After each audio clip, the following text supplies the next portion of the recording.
ভোটের দিনে বুথে হাজির বিজেপি নেত্রী। আসানসোল দক্ষিণ থেকে দাঁড়িয়েছেন তিনি। ভোট দিয়ে বেরিয়ে সংবাদ মাধ্যমের মুখোমুখি হয়ে তিনি বলেন, গণতন্ত্রের এই উৎসবে সাধারণ মানুষের অংশগ্রহণই সবথেকে গুরুত্বপূর্ণ বিষয়। সবাইকে নির্ভয়ে নিজের ভোটাধিকার প্রয়োগ করার আহ্বান জানান তিনি দাবি করেন, কেন্দ্রীয় বাহিনীর উপস্থিতিতে ভোট প্রক্রিয়ায় অনেকটা শান্তিপূর্ণ থাকবে, যদিও বিরোধীদের বিরুদ্ধে ভোটারদের ভয় দেখানোর অভিযোগও তোলেন তিনি। শুনেছি ইলেকশন কমিশন করছেন আমার ইলেকশন এজেন্ট যেভাবে প্রত্যেকটা মিটিং অ্যাটেন্ড করেছে এবং যে ইনফরমেশন আমি পেয়েছি ভীষণ করা কাউকে ছাড়া হবে না। মানে সে যে কোনো পার্টিরই তুমি হও না কেন, বদমাইশি আর চালাকি করতে গেলে খুব মুশকিল, আর তৃণমূলের খুব মুশকিল হয়ে গেছে। এই এতগুলো ইলেকশন এতভাবে এত সুন্দর করে চুরি করেছে, এইটা কিন্তু তৃণমূল আমাদের শিখিয়ে গেছে। আর যাই করুক, চুরিটা কি সুন্দরভাবে করতে হবে কিন্তু এবারে সেটা মুশকিল হয়ে গেছে। সাধারণ মানুষ নিরাপত্তা নিয়ে খুব খুশি, সিসিটিভি ক্যামেরা, এই নিরাপত্তা নিয়ে তারা ভীষণ ভোটার হিসাবে খুশি। না, খুশি তো হবারই কথা, কারণ আমি নিজেই তো অবাক হয়ে গেছি।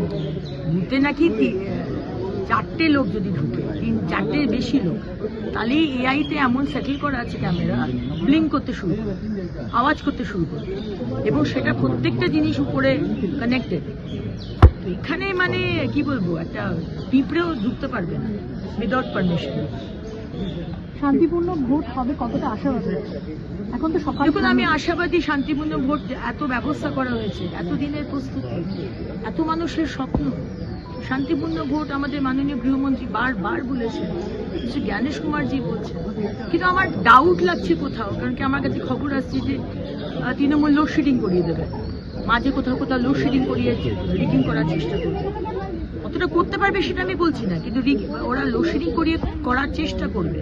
প্লাগ পয়েন্টে বলছি কাগজ ঢুকিয়ে দিয়েছে কোনো কোনো প্লাগ পয়েন্টে, এগুলো আগেকার স্ট্র্যাটেজি।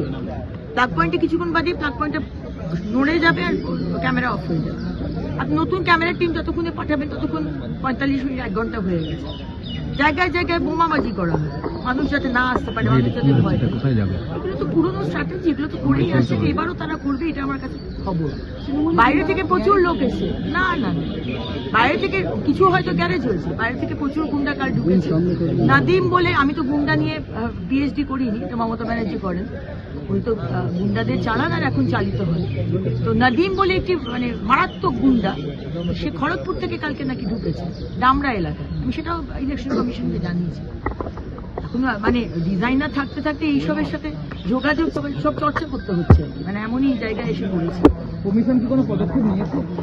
আমি জানিয়ে দিয়েছি, আমার জানাবার কথা আমি জানিয়ে দিয়েছি। যেখানে যেখানে সকালবেলাতে শুনলাম আমাদের যে গর্গডাঙ্গার যে 2টো বুথ, সেখানে সুবীর ব্যানার্জি, যিনি জানেন আপনি হাফ প্যান্ট পরে আমাকে হেকল করতে এসেছিলেন, সেই সুবীর ব্যানার্জি গ্রামে গ্রামে গিয়ে থ্রেটেন করছে মানুষকে।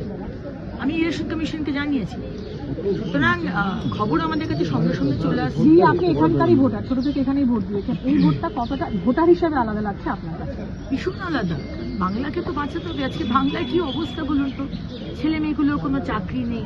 ফার্স্ট প্রায়োরিটি তো আমাদের চাকরি। এই রাত দিন মমতা ব্যানার্জি হিন্দু মুসলিম করে যাচ্ছে। এই দুর্গাঙ্গন, আরে দুর্গাঙ্গন করে কটা লোকের পেট চলবে? জগন্নাথ কালচারাল সেন্টার করে কটা লোকের পেট চলবে? এইসব এখন এগুলো গিমিকগুলো এখন আর চলে না।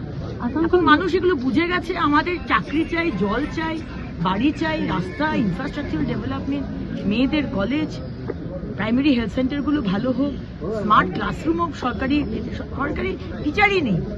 আজকে আমরা এলে আমরা স্মার্ট ক্লাসরুম করব। প্রাইমারি হেলথ সেন্টারগুলো এত ঝকঝকে হবে যে কেউ জেলার হাসপাতালে যেতে হবে। বড় অপারেশন ছাড়া সবকিছু যাতে প্রাইমারি হেলথ সেন্টার। বলছেন যে এখানে সবারই আসে মাথার